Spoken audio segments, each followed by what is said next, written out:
এত রক্ত এত জান বিলিয়ে দেওয়ার পরেও আল্লাহর কসম মুজাহিদিন যারা এক সেকেন্ডের জন্য তাদের হিম্মত কমে নাই, তারা এখন আবার তারা মাটির উপরে আছে। আবার মুজাহিদ থামে না, ইসলাম ডোবে না, সূর্য কখনো চূড়ান্ত ডুবে না।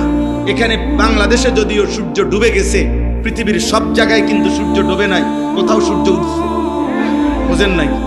পৃথিবীতে একই সময় রাত হয় না, পৃথিবীতে একই সময় সূর্য ডোবে না। এখানে সূর্য ডুবলে অন্য কোথাও সূর্য ওঠে।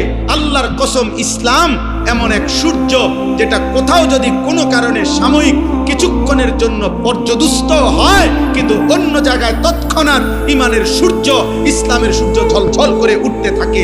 এজন্য গাজার মুসলমান যদিও রক্ত দিচ্ছে, আফগানের মুসলমান কালেমার পতাকা উড়াচ্ছে। একই মুহূর্তে পৃথিবী গাজাবাসী রক্তে লাল, আফগানে ইমানের পতাকা উঠছে। মুসলমান হারে নাই, ইমানদার হারে নাই। মনে রাখো, মদে মাতাল যুবক, নারীতে আসক্ত যুবক, মোবাইল আর অশ্লীল ছবি দেখা ছাড়া যার রাত কাটে না, দিন কাটে না, একটা সেজদাও যে সমস্ত ছেলেরা দাও না, মনে রাখো আমার আব্বা বাপ, তোমারে ছাড়াও ইসলাম বিজয় হবে, তোমারে ছাড়াও মাহদি লড়বে, তোমারে ছাড়াও দাজ্জালের বিরুদ্ধে লড়বে, তোমারে ছাড়াও ঈসা নবীর যোদ্ধা বাহিনী লড়বে। কিন্তু হয়তো তুমি কামে লাগলা না, তুমি চলে গেলা জাহান্নামের পথে। ইমানদার নওজোয়ান ঠিকই আল্লাহর জন্য জান দেবে।